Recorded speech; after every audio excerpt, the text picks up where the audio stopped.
जैसा कि आप जानते हैं कि राजा विक्रम बेताल नाम के पिशाच को पकड़कर एक योगी के पास ले जा रहे होते हैं और सफर के दौरान बेताल राजा विक्रम को एक कहानी सुनाता है। और आज की कहानी का शीर्षक है पत्नी किसकी। एक समय की बात है, धर्मपुर नाम के नगर में गंधर्व सेन नाम का युवक रहता था। उसकी कद काठी बहुत आकर्षक थी। यही कारण था कि कई लड़कियां उससे विवाह करना चाहती थीं, लेकिन गंधर्व सेन को उनमें से एक भी लड़की पसंद नहीं थी। ब्राह्मण पुत्र गंधर्व सेन जब अपने घोड़े पर सवार होकर नगर में निकलता था तो सारी लड़कियां उसे देखती रह जाती। गंधर्व सेन किसी की तरफ नहीं देखता और तेज गति से नगर को पार करके रोजाना एक मंदिर की ओर निकल जाता था। यह मंदिर काली देवी का मंदिर था और वो काली माँ का बहुत बड़ा भक्त था। वो हर दिन माँ काली की पूजा किया करता था। एक दिन जब वो मंदिर से लौट रहा था तो उसने नदी के किनारे एक धोबी की लड़की को कपड़े धोते हुए देखा। वो लड़की गंधर्व सेन को बहुत सुंदर लगी। गंधर्व सेन को उस लड़की से प्यार हो गया और वो रात दिन उसी लड़की के बारे में सोचने लगा। उसे लड़की से बात करने का कोई रास्ता नहीं सूझता। एक दिन उसने काली माँ के मंदिर में पूजा करते हुए ये प्रतिज्ञा ली कि अगर वो लड़की उसकी हो गई तो वो काली माँ के चरणों में अपना शीश चढ़ा देगा। गंधर्व सेन खाना पीना भूल चुका था। वो दिन रात उसी लड़की के बारे में सोचता रहता। इसका परिणाम ये हुआ कि गंधर्व सेन बीमार हो गया। गंधर्व सेन की बीमारी की खबर सुनकर उसका सबसे अच्छा मित्र देवदत्त उससे मिलने आया।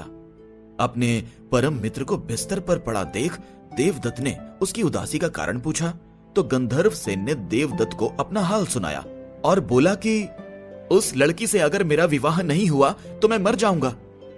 देवदत्त अपने मित्र से बहुत प्यार करता था, इसीलिए उसने लड़की को ढूंढने की ठानी। देवदत्त उस लड़की को खोजने में सफल हुआ।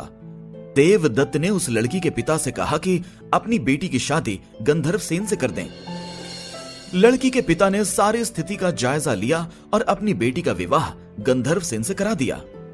शादी को 5 दिन बीत गए और गंधर्व सेन उस प्रतिज्ञा को भूल चुका था जो उसने काली मंदिर में ली थी। एक दिन सपने में गंधर्व सेन को अपनी छाया दिखाई देती है। उसकी छाया उसे वो प्रतिज्ञा याद दिलाती है और कहती है कि अगर तुम यह प्रतिज्ञा पूरी नहीं करोगे तो स्वार्थी कह जाओगे।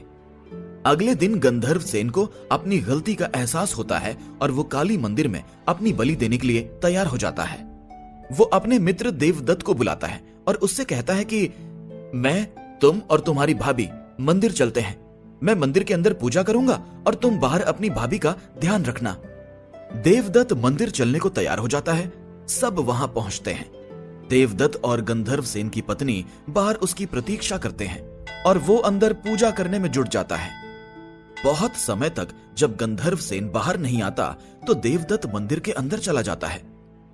देवदत्त अंदर जाकर देखता है कि गंधर्व सेन ने अपनी तलवार से अपना सिर काटकर काली मां को बलि चढ़ा दिया है।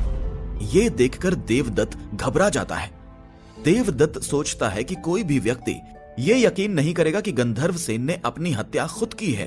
सब ये सोचेंगे कि देवदत्त ने अपने मित्र को मारा है ताकि वो उसकी पत्नी से विवाह कर सके।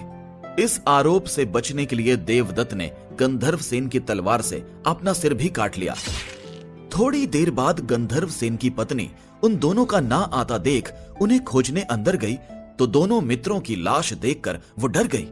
उसने सोचा कि लोग उन दोनों की हत्या का आरोप मेरे ऊपर लगाएंगे। इस लांछन से अच्छा है कि मैं भी मर जाऊं। जैसे ही उस लड़की ने अपना सिर काटने के लिए तलवार उठाई, वैसे ही वहां मां काली प्रकट हुई और कहा, पुत्री, मैं तुमसे प्रसन्न हूं। बोलो, क्या वरदान मांगती हो? लड़की ने कहा, आप इन दोनों को जीवित कर दीजिए। काली मां बोली, तुम इन दोनों के सिर इनके धड़ों पर रखोगी तो ये जीवित हो जाएंगे। लड़की ने ऐसा ही किया, लेकिन उससे सिर रखने में गलती हो गई। उसने गंधर्व सेन का सिर देवदत्त और देवदत्त का सिर गंधर्व सेन के धड़ पर लगा दिया। दोनों मित्र जीवित होकर उस लड़की के लिए लड़ने लगे। इतनी कहानी सुनाकर बेताल ने विक्रमादित्य से कहा, राजन, अब तुम ही बताओ कि उस लड़की का पति कौन है? विक्रमादित्य को जवाब मालूम था और अगर वो चुप रहते तो बेताल उनका सिर धड़ से अलग कर देता।